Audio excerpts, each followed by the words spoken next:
बा लाम बा काफ मोटा काफ नहीं है। काफ हम्म, काफ बारीक पढ़ना। काफ। काफ हाँ।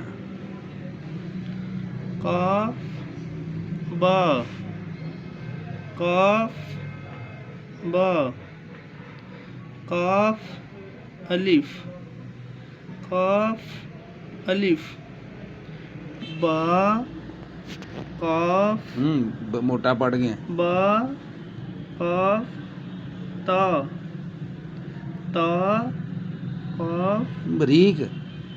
काफ ता काफ ता काफ हाँ। सा बा ता सा नून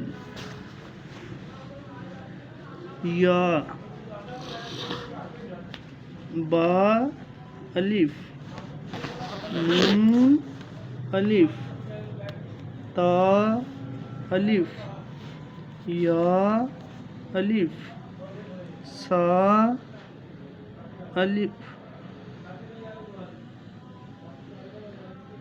सा अलिफ बा सीन या सीन नून सीन एक नुकता है कि मैं पता लगा भी ये नून है।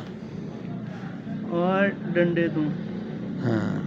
आया विच हल्का जिहा ठंडा। अगर ए हुण देखो ना इत्थे थल्ले दो नुकते आ गए, हालांकि शक्ल याद ही तो नहीं ना, हाँ जी, लेकिन नुकतियां तो नुकतियां पहचान तो है। पहचान हुई हाँ भी ये इत्थे भी नुक्ते तो पहचान हुई जी कि ऊपर नून ता सीन सा सीन सा जीम ता हा नून खा या हा बा जीम या मीम बा मीम नून मीम ता मीम।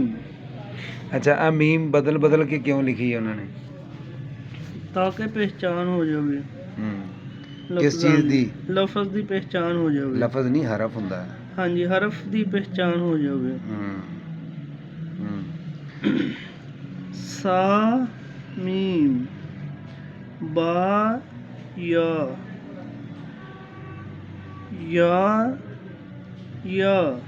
ਹੁਣ ਇੱਥੇ ਕਿਵੇਂ ਪਤਾ ਲੱਗਾ ਵੀ ਦੋ ਯਾ ਨੇ? हम पहले तो नीचे दो नुक्ते ने हाँ पहले याद है नीचे तो दूसरा दूसरे दे शक्ल हाँ ਉਹਦੀ ਸ਼ਕਲ हाँ ਉਹਦੀ जी, ਸ਼ਕਲ ਉਹਦੀ ਤੋਂ ਸ਼ਕਲ ਤੋਂ। ਮਤਲਬ ਵੀ ਜਦੋਂ ਯਾ ਸ਼ੁਰੂ ਦੇ ਅੰਦਰ ਆਉਣਾ ਜਾਂ ਦਰਮਿਆਨ ਦੇ ਅੰਦਰ ਆਣਾ ਵਾ ਉਸ ਵਕਤ ਉਹਦੇ ਨੁਕਤਿਆਂ ਤੋਂ ਪਹਿਚਾਨ ਹੋਣੀ, ਤੇ ਜਦੋਂ ਆਖਰ ਤੇ ਆਣਾ ਤੇ ਅਸਲੀ ਸ਼ਕਲ ਚ ਆਣਾ, ਇਹਦੀ ਇਹ ਪਹਿਚਾਨ। ਨੂਨ या ता या सा या